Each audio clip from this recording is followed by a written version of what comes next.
नमस्कार, बहुत स्वागत है आपका। मैं हूं आपके साथ योगेश पांडे, लेकर हाजिर हूं बेहद खास कार्यक्रम रणनीति। कांग्रेस की परेशानी खत्म होने का नाम नहीं ले रही है। पहले कांग्रेस के अकाउंट फ्रीज कर दिए गए, कांग्रेस कहती रही और सवाल उठाती रही। फिर कांग्रेस अध्यक्ष मल्लिकार्जुन खड़गे ने कहा कि कांग्रेस के पास चुनाव लड़ने के लिए पैसे नहीं है। अब ऐसे में कंगाल कांग्रेस को एक और बड़ा झटका लग गया है। दरअसल आयकर विभाग ने एक बार फिर कांग्रेस पार्टी को नोटिस भेजा है और इस नोटिस में पार्टी से 1700 करोड़ रुपए मांगे गए हैं। सूत्रों के मुताबिक आयकर विभाग का डिमांड नोटिस साल 2017-18 से लेकर 2020-21 के लिए है और 1700 करोड़ की राशि में जुर्माना और ब्याज भी शामिल है। आयकर विभाग के नोटिस ने लोकसभा चुनाव 2024 के बीच कांग्रेस की परेशानी को और भी बढ़ा दिया है। कांग्रेस ने दिल्ली हाईकोर्ट में याचिका दायर कर 2017 से 21 के लिए आयकर विभाग के जुर्माने की दोबारा जांच की मांग की थी, लेकिन अदालत ने कांग्रेस की याचिका को खारिज कर दिया। तो वही नोटिस को गंभीर बताते हुए कांग्रेस ने बीजेपी पर टैक्स टेररिज्म का आरोप लगाया है और जिसके बाद अब सियासत तेज हो गई है। बीजेपी का कहना है कि टैक्स चोरी पर कार्रवाई जरूरी है और इन सब के बीच सवाल सबसे बड़ा यह है कि कांग्रेस को चुनाव से पहले इतना बड़ा झटका लगा है और जिसके बाद कांग्रेस की राह आगे के लिए मुश्किल होने वाली है। अब कांग्रेस के पास क्या विकल्प बचे हैं कि वो अपने महागठबंधन की साख बचा सके। आज इसी मुद्दे पर करेंगे चर्चा, लेकिन इससे पहले बड़ी खबर का रुख कर लेते हैं। इस वक्त की बड़ी खबर आ रही है आपके टेलीविजन स्क्रीन पर। बड़ी खबर, कांग्रेस को इनकम टैक्स का 1700 करोड़ का नोटिस। इस वक्त की बड़ी खबर, इनकम टैक्स के नोटिस मिलने पर राहुल गांधी भड़के हैं। राहुल गांधी ने एक बार फिर केंद्र सरकार पर निशाना साधा है। बड़ी खबर, लोकतंत्र का चीरहरण करने वालों पर कार्रवाई होगी, ये बड़ी बात राहुल गांधी ने कही है। तो कांग्रेस ने इनकम टैक्स को लेकर जो नोटिस जारी हुई है, कांग्रेस को जो नोटिस मिली है उस पर अब कांग्रेस भड़कती नजर आ रही है। सरकार बदली तो ऐसी कार्रवाई होगी जो याद रखी जाएगी, राहुल गांधी ने कहा। असम के मुख्यमंत्री हेमंत बिस्वा शर्मा को कांग्रेस पर पलटवार, इनकम टैक्स चोरी करने वालों पर कार्रवाई जरूरी है, ये बात हेमंत बिस्वा शर्मा ने कहा है। तो राहुल गांधी ने एक बार फिर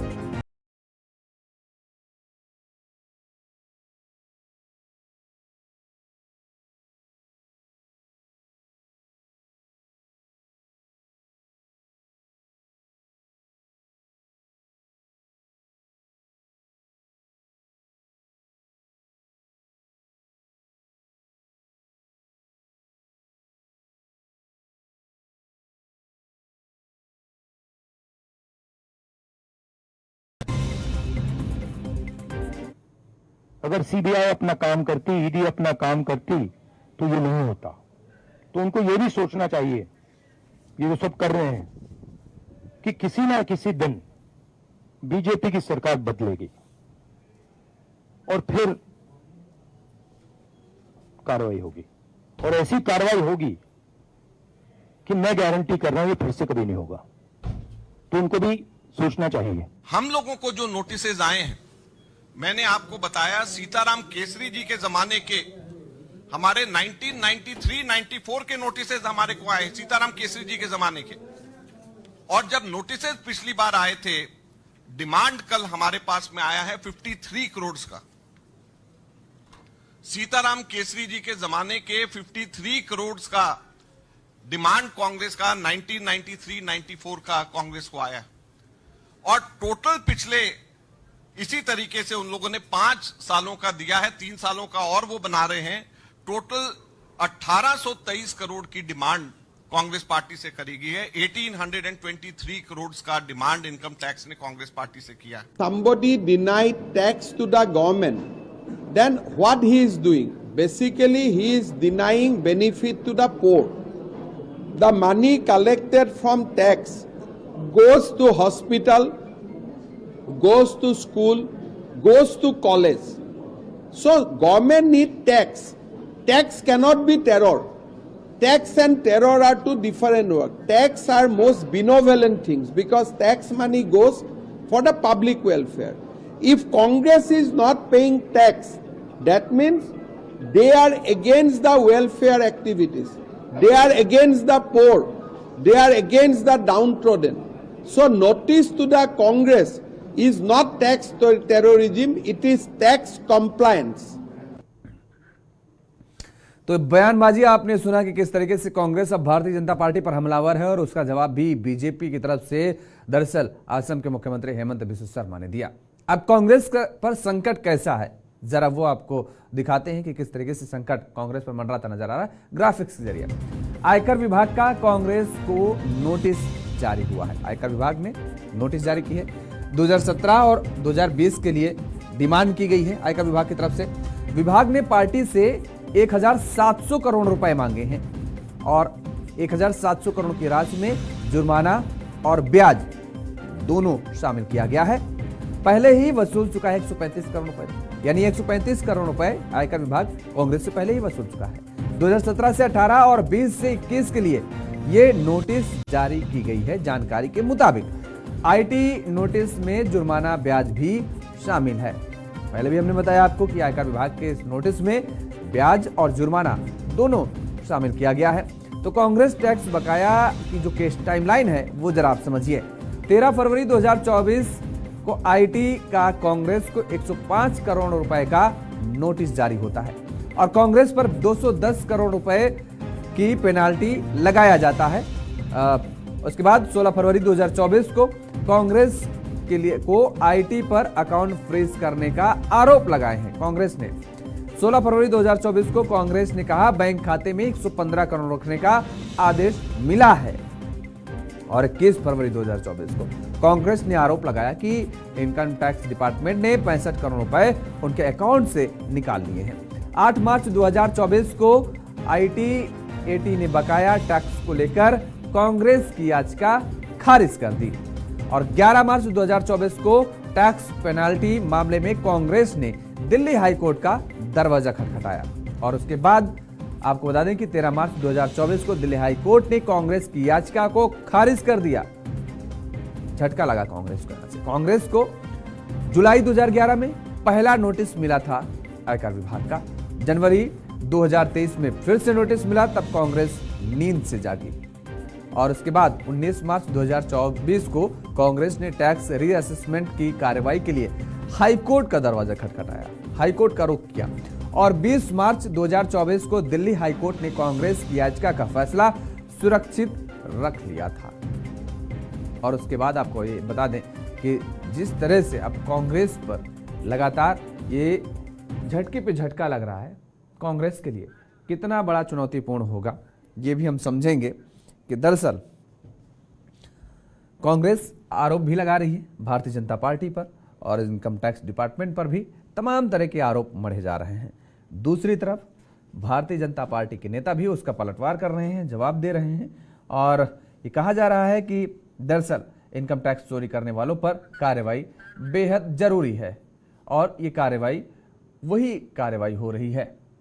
तो वार पलटवार का दौर भी इस दौरान जारी है। अब सवाल क्या है वो आपको बताएं। कई बड़े सवाल भी इस पर खड़े हो रहे हैं। आईटी का ऐसा झटका क्यों कांग्रेस को? एक बड़ा सवाल ये भी खड़ा हो रहा है। कांग्रेस अब क्या करेगी? अगला कदम कांग्रेस क्या उठाएगी? क्या रास्ते हैं कांग्रेस के पास? कांग्रेस क्या वास्तव में कंगाल हो चुकी है? चुनाव प्रचार पर इसका असर क्या पड़ेगा? सबसे बड़ा सवाल ये, क्योंकि सर पर चुनाव है तो इसका असर क्या देखने को मिलेगा? बीजेपी को क्या इसका फायदा होगा? क्या जिस तरह से कांग्रेस को झटके पे झटका लग रहा है, इस पर क्या भारतीय जनता पार्टी को फायदा होगा? हम समझने की कोशिश करेंगे। हमारे साथ कुछ मेहमान जुड़े हुए हैं, आपका तारुफ करा देते हैं। रत्नेश मिश्रा जी हैं, भारतीय जनता पार्टी के नेता हैं। सुंदरम पाठक जी कांग्रेस के प्रवक्ता हैं और रवि अरोड़ा जी हमारे साथ जुड़े हुए हैं, राजनीतिक विश्लेषक हैं। आप सभी मेहमानों का बहुत बहुत स्वागत है। सुंदरम पाठक जी, अभी आप सुन रहे होंगे कि ये कहा जा रहा है भारतीय जनता पार्टी की तरफ से कि भाई इनकम टैक्स की चोरी की गई है तो उस पर कार्रवाई तो जरूरी है। कार्रवाई क्यों नहीं होनी चाहिए? अगर आपने चोरी की है तो अब उसकी भरपाई करनी पड़ेगी ना।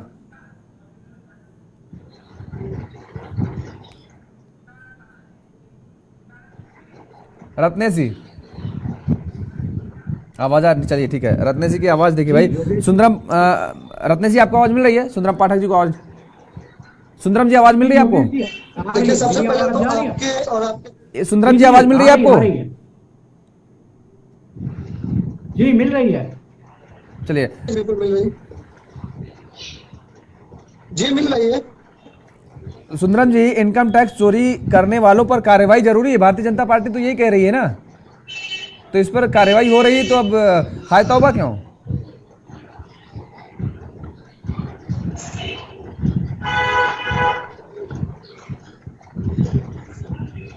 चलिए, देखिए सर, हाँ बोलिए। देखिए ये कहावत है ना कि लश्कर भी तुम्हारा सरदार भी तुम्हारे जो पता ये भी अभी जो भी लोग हैं में मरवा रहे हैं, और जो भी भाजपा में ज्वाइन कर रहे हैं उनके ऊपर वो साफ हो रहा है, उनको क्लीन चिट मिल रहा है। और कांग्रेस के ऊपर भाजपा में उतना तरीके से है कि कांग्रेस इस बार उन्हें पूरी तरीके से खदेड़ भगाएगी इस देश से। इसके लिए वो विभिन्न तरीके के पैतरे आजमा रही है, जैसे कि आप देख लीजिए अभी हम हमारे सुंदरम जी आपकी आवाज नहीं आ रही, मैं ठीक करवाता हूं, मैं आपकी आवाज ठीक करवाता हूं, नेटवर्क इशू हो रहा है, कुछ टेक्निकल प्रॉब्लम आ रही है। सुंदरम जी ठहरिए आप, मैं आपको आपके टेक्निकल इश्यूज जो है वो दूर करवाता हूं, उसके बाद आपके पास आता हूं। रत्नेश जी, हालांकि थोड़ी बहुत जो आवाज आई उसमें समझ में आया कि लश्कर भी तुम्हारा, सरदार भी तुम्हारा, सब न जाने कौन कौन सी कहावतें कही जा रही हैं यहाँ सुंदरम पाठक जी की तरफ से, और ये कहा जा रहा है कि ये कार्रवाई, ये सब जो है चुनावी प्रक्रिया है।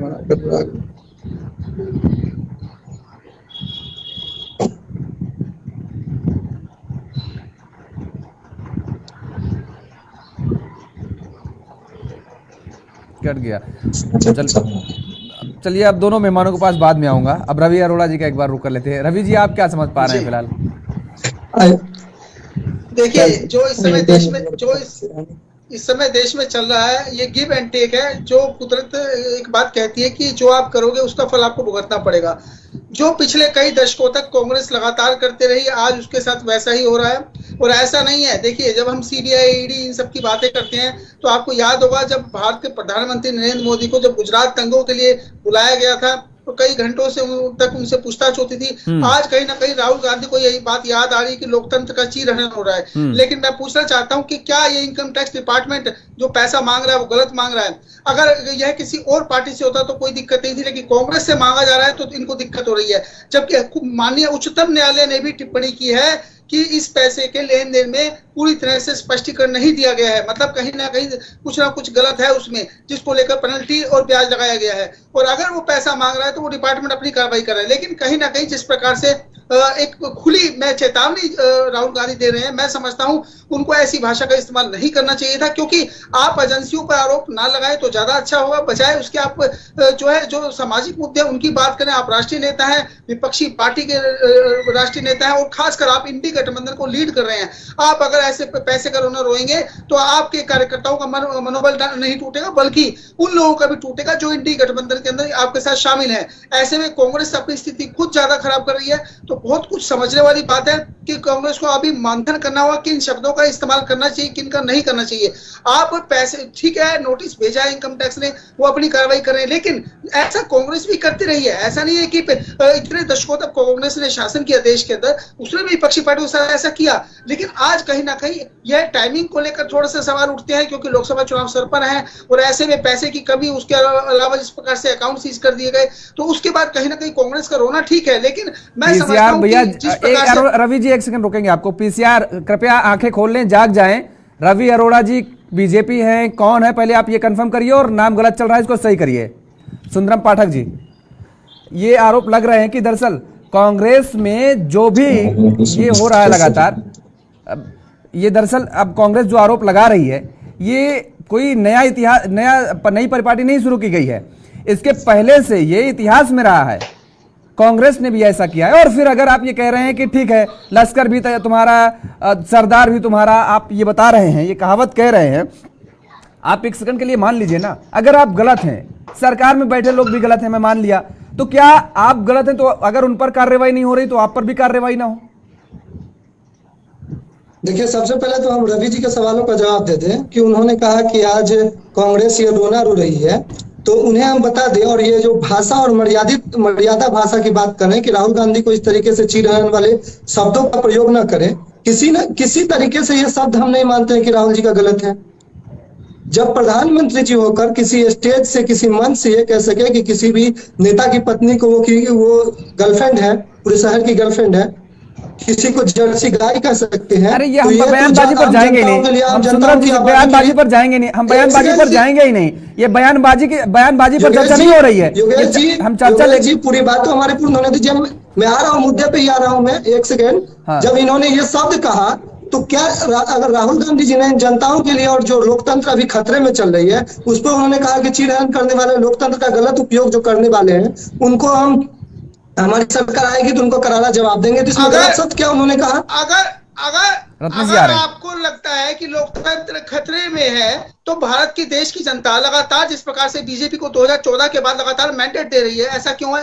क्या जनता नहीं जानती अगर वो लोकतंत्र खतरे में होता है तो क्या साहब हमको लगता है रवि जी हमें लग रहा है कि आप राजनीति विशेषज्ञ नहीं, आप भाजपा के प्रवक्ता हैं। भारत की जनता पूरी तरह से जागरूक है, वो जानती है इस बात को। इस समय रवि जी, आप जिस तरीके से कह रहे हैं कि हम राजनीति विशेषज्ञ हैं, आप हमें लग रहा है भाजपा के आप प्रवक्ता हैं। क्योंकि आपको पता नहीं होगा कि साउथ इंडिया की तरफ आप जाके देखिए, साउथ इंडिया की तरफ से पूरी तरीके से भाजपा का पत्ता साफ हो चुका है। मैं भी उसी मुद्दे पे आ रहा हूँ। जिस जगह से आप बोल रहे हैं कि लोगों को आशीर्वाद मिल रहा है भारतीय जनता पार्टी पे, तो आप देख लीजिए ना उस हिसाब से स्थिति। देखिए तो मैं आपसे एक बात बताना चाहता हूँ कि देश में जितनी भी पार्टियां हैं सब कांग्रेस से निकली है, लेकिन आज कांग्रेस की हालत की इस प्रकार की हो गई है। ऐसा क्यों? इसका रीजन आपको आत्ममंथन तो आपको करना होगा ना। आप बात को समझिए, कौन सी ऐसी पार्टी जो कांग्रेस से नहीं निकली? ये सभी पार्टियां कांग्रेस से निकली है। कांग्रेस एक विचारधारा हुआ करती थी, लेकिन आज कांग्रेस के पास ना पैसा है, ना जिस प्रकार से हालात चल रहे हैं, जिस प्रकार से पूरे देश में सिमट गई है, तो ऐसे में आपको भी तो आपकी पार्टी को आत्ममंथन करना होगा। आप समझिए। देखिए, ये अभी संघर्ष की घड़ी है, और ये बात हम मानते हैं कि हमारी पार्टी अभी कमजोर चल रही है। भारतीय जनता पार्टी को जितनी ताकत लगानी है वो लगा ले, जितना दुरुपयोग उनको करना है सरकारी यंत्रों का वो कर ले, लेकिन हम लोग डरने वाले और झुकने वाले नहीं है। हम गांधी को मानने वाले हैं। जब अंग्रेज के सामने में नहीं झुके तो ये भाजपा के इनके सामने में नतमस्तक हो जाएंगे। हमारे पार्टी से कुछ ऐसे है विभीषण, हमारी पार्टी के कुछ ऐसे विभीषण है जो आज भाजपा में चले गए हैं और उनकी तेज आवाज में बोलते हैं। शासन में नहीं हुआ क्या? सीबीआई, ईडी का इस्तेमाल, इनकम टैक्स डिपार्टमेंट का इस्तेमाल कांग्रेस ने नहीं किया क्या? कई दशकों तक देश पर शासन करने वाली पार्टी ने नहीं किया। आप बताइए, अगर कांग्रेस इस हिसाब की स्थिति अगर करती तो आज प्रधानमंत्री नरेंद्र मोदी जी नहीं आते। एक चाय बेचने वाला प्रधानमंत्री कभी नहीं बन सकता था।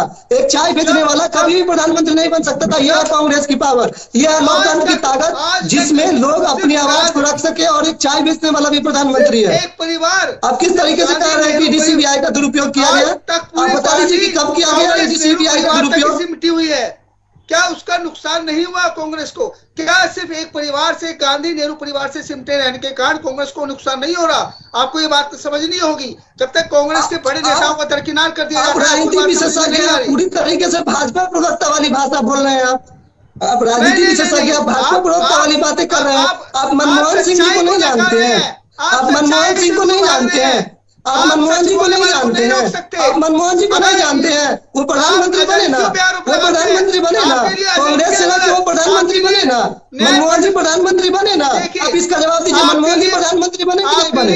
मनमोहन जी प्रधानमंत्री बने कि नहीं बने? मनमोहन जी प्रधानमंत्री बने कि नहीं? सिंपल हमारे सवाल का जवाब दीजिए। मनमोहन जी प्रधानमंत्री बने या नहीं बने? आपको समझना होगा। मनमोहन जी प्रधानमंत्री बने या नहीं बने? आप किस तरीके से करें कि गांधी परिवार चलाती है? नहीं, मैं बिल्कुल डिनाई करता हूं आपकी बात को। आप गलत कह रहे हैं, आप समझिए बात को। आप न्यायपालिका तो गलत नहीं कह सकते। क्यों हाई कोर्ट ने कहा, क्यों हाई कोर्ट ने आपकी याचिका खारिज कर दी? आप इस बात का जवाब दीजिए। अगर हर मेरे सवाल का पहले जवाब दे दीजिए। मेरे सवाल का जवाब दे दीजिए पहले कि प्रधानमंत्री मनमोहन जी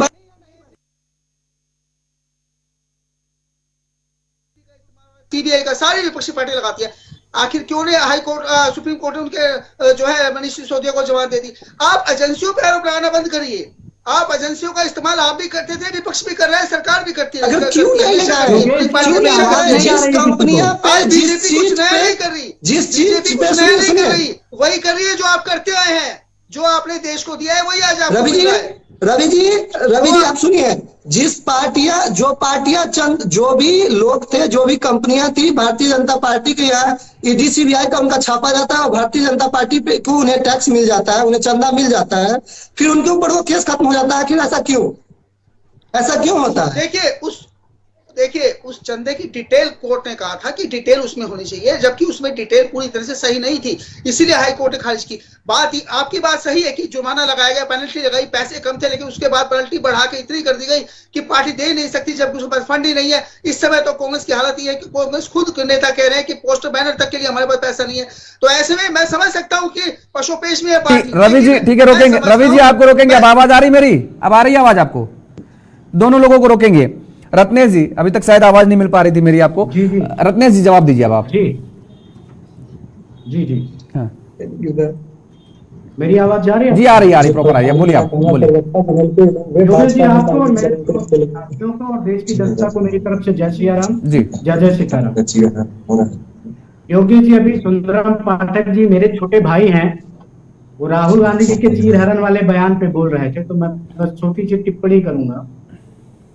राहुल गांधी जी बोलने के पहले सोचते नहीं हैं। योगेश जी, बहुत बड़ी चिंता वाली बात है कांग्रेस पार्टी के लिए और सुंदरम पाठक जी जैसे लोगों के लिए। राहुल गांधी जी क्या देश में आपातकाल लगाने वाले और 56 बार से ज्यादा 356 का प्रयोग करने वाली इंदिरा गांधी जी का चीरहरण करेंगे, या वो 30 से ज्यादा बार अनुच्छेद 356 का प्रयोग करने वाले राजीव गांधी जी का चीरहरण करेंगे, या वो मनमोहन सिंह की चुनी हुई सरकार की मंत्री परिषद द्वारा पारित किए गए आदेश को फाड़ते हुए स्वयं का चीरहरण करेंगे? राहुल गांधी जी कम से कम सोचते तो आप बोल क्या रहे हैं?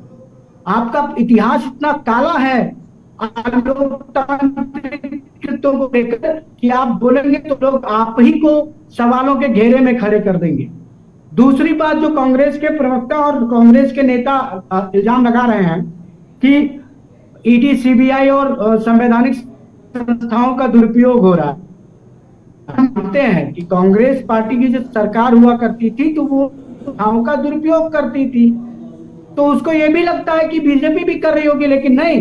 भारतीय जनता पार्टी की सरकार ने, हमारे आदरणीय प्रधानमंत्री नरेंद्र मोदी जी की सरकार ने इन एजेंसियों को पूरी छूट दे रखी है, पूरी स्वतंत्रता दे रखी है कि आप किसी भी राजनीतिक दबाव में आए बिना, आप कौन कितने बड़े राजनीतिक घराने से संबंध रखता है, कौन कितनी पुरानी पार्टी है, इसकी तनिक भी चिंता मत करिए। अगर किसी ने कुछ भी गलत किया है तो उसके ऊपर कार्रवाई करिए। आपको जब 5 से ज्यादा नोटिस मिले राहुल गांधी जी और कांग्रेस पार्टी को, तब आपकी बुद्धि नहीं चली थी क्या?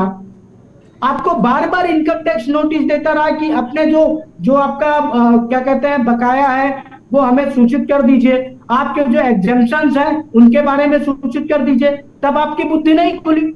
अरे भाई, छोटी सी बात थी, आप जाते एक वकील हायर करते और जाके इलेक्शन आईटी से कहते कि हम स्टे ऑफ डिमांड चाहते हैं, कुछ परसेंटेज आप दे देते और स्टे ऑफ डिमांड ले आते। लेकिन कांग्रेस पार्टी को इस प्रशासनिक मुद्दे को राजनीतिक रंग देना था, वो तो कोर्ट खेलने लगे।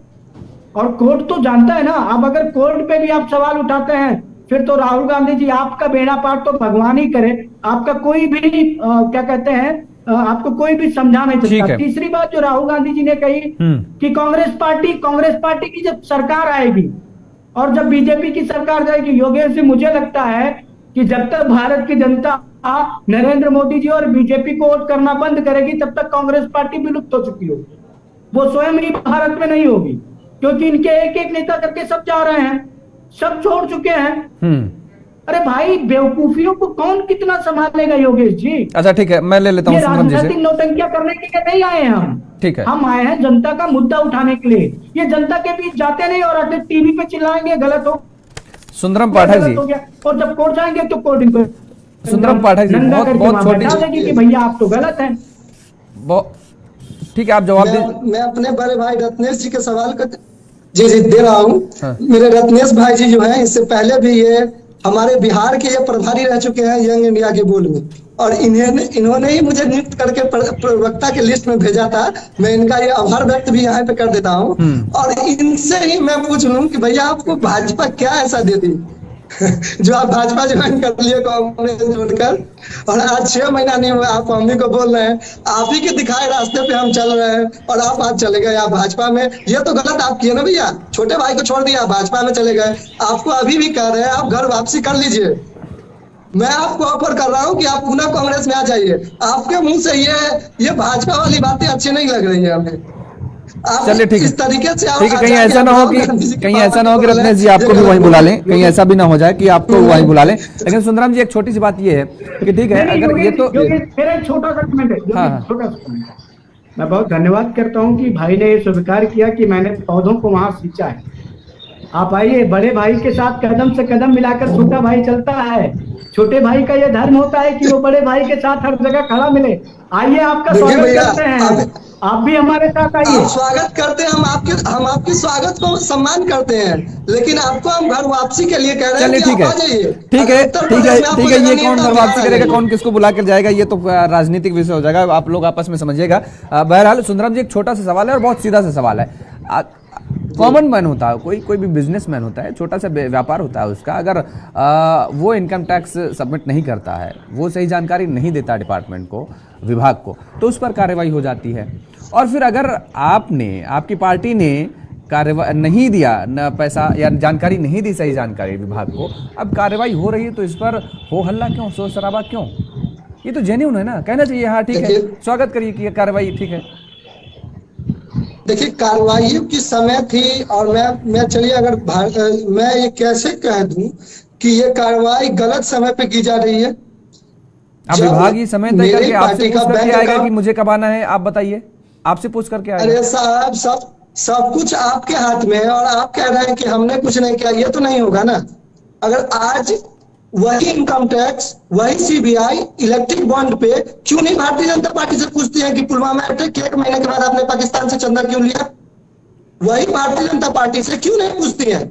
उसी भारतीय जनता पार्टी ने कोरोना काल में जिस कंपनी से बीजेपी ने लिया होगा तो बीजेपी ने लिया होगा तो बीजेपी ने लिख के दिया होगा, उसका एड्रेस और नाम लिख के दिया होगा ना जिस बंदे ने दे दिया चंदा। अरे सर शायद हम आपको भी कहते हैं, तो आपसे तो ये पूछा नहीं, आपसे तो ये पूछा ही नहीं जा रहा कि आपको किसने चंदा दिया। यहाँ पर चंदे का तो कोई सिनेरियो ही नहीं है, चंदे पे आप कहाँ गए? चंदा पे भी बात कीजिए ना साहब। अगर मान लीजिए चंदे पे भी बात करेंगे, गलती आपको दिख रही है तो आप भारतीय जनता पार्टी की भी गलती देखिए ना। अगर आप एंकर हैं, सही एंकर है, तो आप भारतीय जनता पार्टी से भी पूछिए। एक दिन रखिए डिबेट क्या कि पाकिस्तान से क्यों नहीं लिया गया चंदा। रख चुका हूँ, चर्चा कर चुका हूँ, चर्चा कर चुका हूँ, आप दे रहे हैं, रख चुका हूं, चर्चा कर चुका हूं, और बहुत विस्तार से चर्चा कर चुका हूं। फिलहाल अभी आप सवाल का ये जवाब दीजिए, मैं बोल तो रहा हूं। मुद्दे आएंगे तो हम जरूर पाकिस्तान वाले मुद्दे पे चर्चा करूंगा कि जिस देश में हिंदुस्तान मुसलमान कर रही है भारतीय जनता पार्टी, और वही पार्टियां पाकिस्तान से पैसा ले रही है, इस पे मैं बोलूंगा। कौन सी जरा कंपनी का नाम बता दीजिए, किसने पाकिस्तान, कौन सी पाकिस्तान की कंपनी है जिसने पैसा दिया, आप बताइए जरा। पाकिस्तान वाला की लिस्ट भेजिए, मैं आपको थोड़ी देर में जानकारी दे रहा हूँ। मैं आपको थोड़ी देर में उसकी भी जानकारी दे रहा हूं कि कौन सी पार्टी ने पाकिस्तान से चंदा भेजा है। और आप अभी आ रहे थे किस मुद्दे पर, जब कांग्रेस की समय ये अभी गलत समय में उन पे कर रही है, तो इलेक्शन के टाइम में तो आप लोग कह रहे हैं जो हम लोग को दिक्कत हो रही है। तो आप एक बात बताइए कि जब ये मुद्दा आ रहा है कि हम चीरहरण वाले मुद्दे पर, तो आखिर क्यों नहीं आप मोदी जी नहीं कर रहे हैं लोकतंत्र का चीरहरण, चोरी से सरकार नहीं बना रहे हैं, ये लोकतंत्र का गलत नहीं है, दुरुपयोग नहीं है लोकतंत्र का, तो इस पर क्यों नहीं पूछेंगे? क्यों नहीं कहेंगे कि जिस दिन हम सरकार में आएंगे इस तरीके का काम करने वाले को पूरी तरीके से नब्ज में रखेंगे और सबका हिसाब लेंगे। हाँ, अब पाकिस्तान वाले जरा कंपनी का नाम बता दीजिए। गांधी जी नहीं, जी मैं आपको जरूर भेज रहा हूँ, अभी जस्ट भेज रहा हूँ। चलिए तब तक आप खोज लीजिए, तब तक मैं आ जाता हूँ रवि अरोड़ा जी के पास। रवि जी, वही आरोप कि अगर भारतीय जनता पार्टी पर कार्रवाई नहीं तो कांग्रेस पर क्यों? देखिए, सबसे बड़ी बात तो यह है, जिस प्रकार से नेशनल चैनल पर बैठकर सुंदरम जी कह रहे थे, पाकिस्तानी कंपनी का नाम उनको नहीं पता लेकिन वो दावा कर रहे थे बहुत बड़ा, तो ये सब सिर्फ सोशल मीडिया में फैलाए हुए अफवाहें होती है, उनके ऊपर पूरी कहानी एक स्क्रिप्ट लिख दी जाती है। लेकिन मैं एक बात कहना चाहता हूं कि इस समय कांग्रेस कहीं ना कहीं जितने भी बयान दे रही है, कहीं ना कहीं हताशा से भरे हुए हैं। मुझे लगता है मुद्दों को छोड़कर, जिस प्रकार से अब कार्रवाई कांग्रेस कर रही के ऊपर अगर हो रही है तो उन्हें तकलीफ हो रही है, लेकिन बीजेपी पे भी अगर कांग्रेस की सरकार होती तो क्या बीजेपी पर कार्रवाई नहीं होती, या बीजेपी पर कार्रवाई नहीं हुई? देखिए, पास्ट में जब आप जाएंगे तो देखेंगे बहुत कुछ होता आया है। ऐसा नहीं है कि सीबीआई, ईडी और इनकम टैक्स डिपार्टमेंट का इस्तेमाल कांग्रेस ने नहीं किया, लगातार करती रही, लगातार। और ऐसा नहीं, जब इंदिरा गांधी जी सत्ता में आई भी नहीं थी, उससे पहले ही उन्होंने अपनी ताकत दिखानी शुरू कर दी थी, और कई राज्यों के अंदर जो है वहां की सरकारें भंग कर दी गई थी। तो बहुत ऐसा नहीं है कि कांग्रेस ने नहीं किया, कांग्रेस ने अपने ताकत का पूरी तरह से इस्तेमाल किया जब तक वो शासन में रही। और खासकर अब मैं बता दूं आपको कि बीजेपी जो कर रही है, ये वही लौटा रही है जो कांग्रेस ने बीजेपी को दिया है। नरेंद्र मोदी के साथ लगातार कांग्रेस ने किया, आज वही मोदी जी कर रहे हैं, इसमें कोई दो राय नहीं है। तो कहीं ना कहीं ये गिव एंड टेक तो चलता है राजनीति के अंदर, इसको नकारा नहीं जा सकता। क्योंकि आज अगर मोदी सरकार कर रही है, और यही बात जो राहुल गांधी जी ने कही है कि आने वाले समय में जब हमारी सरकार आएगी तो हम जो है इसका चीरहरण, जो लोकतंत्र का चीरहरण हो रहा है, उसे हम उन पर कार्रवाई होगी। तो उनका मतलब सीधा सीधा ये चेतावनी नहीं है, ये एक अपने आप में यही बात दोहराने की कोशिश है कि जो आज आप कर रहे हैं कल हम करेंगे। और देखिए, असदुद्दीन ओवैसी साहब ने भी एक बार, आपको याद होगा, पुलिस के लिए ऐसे ही बयानों का दिए थे, जिसमें उन्होंने पुलिस को चेतावनी देते हुए कहा था कि योगी मठ में चले जाएंगे, तब हमसे कौन बचाएगा। तो ये सब बातें राजनीति का एक हिस्सा बन चुकी है। लेकिन मैं समझता हूँ एक राष्ट्रीय नेता को, राष्ट्रीय पार्टी के नेता को, खासकर जो इंडी गठबंधन को लीड कर रहे हैं, ऐसे में उनको इस समझना चाहिए बजाय जी बिल्कुल इस बयानबाजी से बचना चाहिए, और खासकर उन्हें मुद्दों की बात करनी चाहिए देश के सामने, क्योंकि देश की जनता भी ये सब जानती है कि अगर कार्रवाई हो रही है तो कार्रवाई सही है। लेकिन हाँ, सवाल उठाना, यह कह सकता है कि सरकार जो है हमारे ऊपर कर रही है, विपक्ष के ऊपर कर रही है, वो बात ठीक है, लेकिन इस प्रकार की बयानबाजी से बचना चाहिए। ठीक है, अब मैं रुक करूंगा एक बार फिर से सुंदरम पाठक जी का। पाठक जी, आपने खोजा? सुंदरम जी, आवाज मिल रही है आपको? नहीं, मिल नहीं पा रही है, मैं बस खोज रहा हूँ दूसरे मुद्दे पे कि ये तब तक मिल जाएगी। नहीं मिलेगी। अब सुन लीजिए सुंदरम पाठक जी, आप पूरी तैयारी के साथ आया करिए, खासतौर पर मेरे साथ आया करिए, तो आप तैयारी के साथ आया करिए, आप अफवाहें और गलत बयानबाजी मत दिया करिए। किसी पाकिस्तान की कोई कंपनी ने भारतीय जनता पार्टी को चंदा नहीं दिया। उस जिस पाकिस्तान की कंपनी का आप प्रोपेगेंडा फैला रहे थे और व्हाट्सएप यूनिवर्सिटी चला रहे थे, वो कंपनी दिल्ली में रजिस्टर्ड है। उसका जीएसटी नंबर मैं बता दूं, कहिए तो आपको चाहिए, उसकी आप सर्च कर लीजिएगा। वो प्रोपेगेंडा फैलाना बंद करिए। वो जिसका आप पाकिस्तान का हवाला दे रहे हैं, वो दिल्ली में कंपनी है, दिल्ली के एड्रेस पर रजिस्टर्ड है, और आपके नेता ने एक प्रोपेगेंडा किसी नेता ने चला दिया व्हाट्सएप पर, और आप लोग टूट पड़े व्हाट्सएप यूनिवर्सिटी पर, है ना? तो इसलिए जो हब पावर कंपनी का जिसका आप जिक्र कर रहे हैं, वो दिल्ली के एड्रेस पर है। तो इसलिए खास तौर पर इनसे बचिए, नहीं जो हंस रहा है और बुरा हंस होगा कांग्रेस का। यही हम समझाने की कोशिश कर रहे हैं, और यही समझाने की रवि अरोड़ा जी कोशिश कर रहे हैं। तो आप बोल देते हैं रवि जी को कि आप बीजेपी की बात बोल रहे हैं, आप बीजेपी के प्रवक्ता की तरह बात कर रहे हैं। अब आप गलत जनता के बीच में मैसेज देंगे तो वो रोकेंगे नहीं आपको क्या? वो समझाएंगे नहीं क्या आपको? उनका फर्ज बनता है, उन्होंने देखी है सियासत, उनका अनुभव है। ठीक है, इशारा कर रहे हैं काफी देर से। रत्नेश जी बोलिए।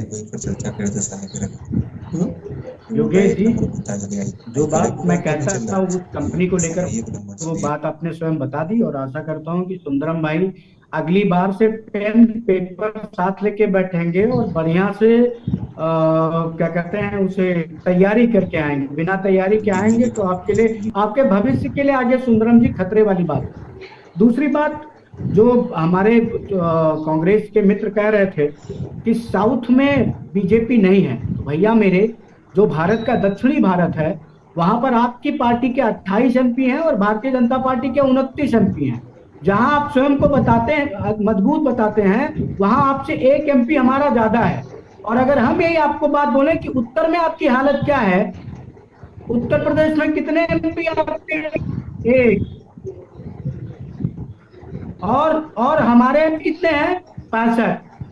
तो ये सब बातें मत करिए। आपको अपनी पार्टी को बताना होगा, आपको अपनी पार्टी को बताना होगा कि भैया जनता के बीच जाइए, जनता के लिए काम करिए।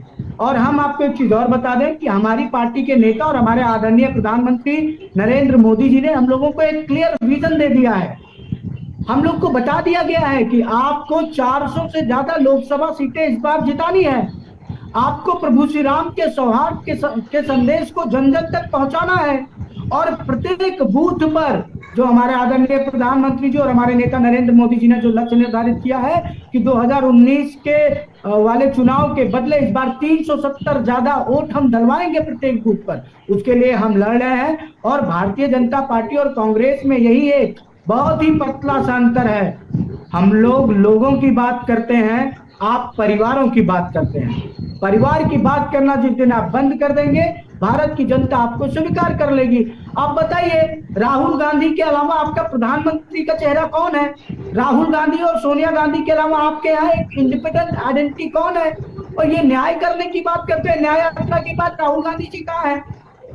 ये पीसी खेलने से आपको वोट नहीं मिलने वाला है। आप में अगर दम है तो आइए भारतीय जनता पार्टी के एक साधारण कार्यकर्ता की तरह जमीन पर संघर्ष करिए, जमीन पर अपनी पार्टी के नेताओं को बताइए, जैसे हम लोग लेके जाते हैं और बताते हैं कि पिछले 10 सालों के कार्यकाल में माननीय प्रधानमंत्री जी की सरकार ने ये काम किया है। आप अपनी पार्टी को चला दीजिए। और सुंदरम जी, आप बिहार का जिक्र कर रहे थे, मैं देख रहा हूं कि भारतीय बिहार युवा कांग्रेस के तमाम सारे नेता आपके प्रदेश अध्यक्ष को कह रहे हैं कि आपने आरजेडी के एजेंट के तौर पे काम किया है। उनके मैं सोशल मीडिया पे तमाम सारे पोस्ट देख रहा था। आपका प्रदेश अध्यक्ष वो किसी दूसरी पार्टी के एजेंट के तौर पे काम करता है और आप कहते हैं भारतीय जनता पार्टी को चुनाव हरा देंगे। सुंदरम जी, पहले घर की सफाई करिए। घर में जो आपके गद्दार बैठे हैं उनको पहचानिए और उनको कहिए कि भैया नहीं, आपको अगर काम करना है तो पार्टी के लिए करिए। और एक बात आपने मुझसे पूछी थी, मुझे भारतीय जनता पार्टी ने क्या दिया? मुझे भारतीय जनता पार्टी ने बताया कि आपके धार्मिक सांस्कृतिक प्रतीकों को कुचलने वालों के साथ आप रहेंगे तो आपका अस्तित्व मिट जाएगा। आप अपने अस्तित्व को बचाइए। और मैं प्रत्येक हिंदू से यह कहूंगा कि अगर उसे राम में तनिक भी आस्था है तो वो कांग्रेस और सभी राम विरोधी दलों को छोड़कर आए और उस पार्टी के साथ खड़े हो, भारतीय जनता पार्टी के साथ खड़े हो, जिन्होंने हमारे धार्मिक सांस्कृतिक प्रतीकों का मान बढ़ाने का काम किया है। मैं आपको भी कहता हूं कि आप भी आइए और हमें ज्वाइन करिए और हमारे साथ इस देश को आगे बढ़ाने में अपना योगदान दीजिए। कांग्रेस पार्टी का कुछ नहीं होने वाला है। ये राहुल गांधी जी डूबती हुई नहीं है। चलिए जवाब ले लेते हैं, सुंदरम जी से ले लेते हैं। चलिए सुंदरम जी, आपने कहा कि अब दक्षिण में भारतीय जनता पार्टी के हालात क्या है सब देखते हैं, सब जानते हैं, बिल्कुल खस्ता है पूरी तरीके से। उन्होंने भी उदाहरण दे दिया, रत्नेश जी ने भी, कि आपके अगर हम पूरे देश में जिक्र करें तो आपके क्या हालात पूरे देश में हैं वो सब देख रहे हैं। फिलहाल बहरहाल दक्षिण का ही जिक्र कर लेते हैं। कर्नाटक में आपकी सरकार है और कर्नाटक में आपने सरकार बनाई भारतीय जनता पार्टी। हालांकि लगातार जब विधानसभा के चुनाव थे तो उस दौरान कई तरीके के हथकंडे अपनाने की कोशिश की, धार्मिक एजेंडा भी अपनाने की कोशिश की गई, बजरंग बली को भी उतारने की कोशिश की गई और उसके बाद अन्य कई चीजें देखने को मिली इस दौरान। लेकिन कर्नाटक में लोकसभा की कितनी सीटें आप जीतने जा रहे हैं? देखिए, ये तो रिजल्ट आने के बाद क्लियर आपको पता ही हो जाएगा कि कितनी सीट हम जीतेंगे और क्या होगी। लगभग कितनी जीत रहे हैं? बड़े भाई, मैं ये दावा अभी नहीं कर सकता। मैं दावे नहीं कर सकता क्योंकि ये जनता का मत है, जनता जिन्हें चाहे उन्हें कर सकते हैं। और मैं रत्नेश जी के सवाल का जवाब, अच्छा, भारतीय जनता पार्टी ने 14 में कितनी सीटें जीती थी आपको मालूम है? माफ कीजिएगा, 19 में। 19 में कितने कर्नाटक में? मैं आपके मुद्दे पर, कर्नाटक में लोकसभा की सीटें कितनी है मालूम है आपको? 19। चलिए, बहुत बढ़िया। कहां से ले आके आते हो भाई? कहां से लोगों को बैठाल देते हो साथ में? कहां से लाते हो? लोकसभा की सीट, लोकसभा की सीट नहीं मालूम है आपको कर्नाटक में, और आप कह रहे हैं कि कर्नाटक आप दक्षिण का खिलाफ फतह कर लेंगे। दक्षिण में टोटल कितनी सीटें हैं आपको मालूम है? दक्षिण में कितनी टोटल सीटें हैं आपको मालूम है सुंदरम जी? दक्षिण में कितने सीट कांग्रेस? कहां से चले आ रहे हो भाई? तैयारी करके आया करिए सुंदरम जी, ऐसे कैसे? और तैयारी करके नहीं आते तो कम से कम फिर उस बीट को, उसको टच मत करिए, उधर जाइए मत। रवि अरोड़ा जी, रवि जी आवाज आ रही है? जी बिल्कुल आ रही है। ये हालात हैं, बताइए कांग्रेस के प्रवक्ताओं के। मैं तो प्रवक्ता ही कहूंगा, प्रवक्ता लिखा है सामने तो। जी बिल्कुल, अब मैं प्रवक्ता समझता है कि हूँ नेता है मुझे अभी कि नहीं मालूम है।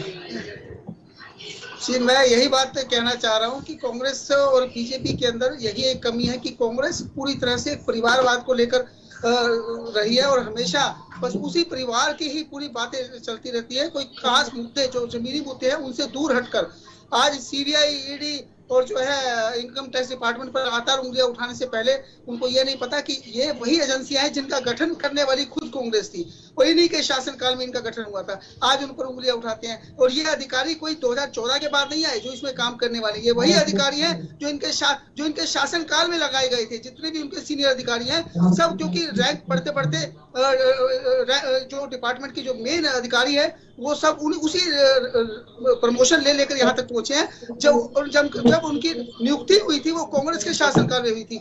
तो ऐसे में कांग्रेस कहीं ना कहीं अपने रास्ते से भटकती नजर आ रही है और मंथन करने के बजाय आरोप प्रत्यारोप पे ज्यादा ध्यान देती है, आरोप लगाने पे ज्यादा ध्यान देती है। मैं समझता हूँ कि कहीं ना कहीं कांग्रेस को आत्ममंथन करना चाहिए अपने घर में, क्योंकि खुद कांग्रेस के अपने ही नेता कहीं ना कहीं आज साइड लाइन होते जा रहे हैं और खासकर आज जितने भी बड़े नेता हैं उनको दरकिनार कर दिया गया है। तो ऐसे में कांग्रेस की हालत बहुत ज्यादा अच्छी नहीं है और जब आप बड़े भाई की भूमिका निभा रहे हैं और आपके पास फंड नहीं है और आपके पास इनकम टैक्स का नोटिस आ जाता है तो आप कहते हैं कि इनकम टैक्स को भी जो है बीजेपी भेज रही है। वो बीजेपी की डिपार्टमेंट नहीं है, वो एक स्वतंत्र एजेंसी है जो अपना काम कर रही है। उसके ऊपर आरोप लगाना पूरी तरह से गलत है और अगर कोई सही बात कर रहा है तो कांग्रेस के प्रवक्ता जो है एलिगेशन लगाने पर लग जाते हैं। तो ये गलत है। मैं समझता हूँ कि इनको आत्ममंथन करना चाहिए अपने घर में ही कि हमारे साथ जो हो रहा है, जो हमने दिया है देश को, वही आज हमें देश से मिल रहा है। वो जो हमने पिछली सरकारों को दिया है, जो दूसरी विपक्षी पार्टियों को दिया, आज वही विपक्षी पार्टी हमें लौटा रही है। ये बात इस पार्टी को समझनी होगी। जब तक ये नहीं समझेंगे तब तक इनका जो हालत आज है इससे भी खराब हो सकती है। बिल्कुल रत्नेश जी, लेकिन एक सवाल यहाँ ये उठ रहा है ना कि जैसे कांग्रेस भी तमाम आरोप लगा रही है कि आपके भी पार्टी को कई ऐसे नेता हैं जिन्होंने चंदा दिया लेकिन उसकी आपने सही जानकारी इनकम टैक्स डिपार्टमेंट को आपने नहीं दी है, क्योंकि उसमें नाम और एड्रेस बताना होता है, वो सारी प्रॉपर जानकारी नहीं दी।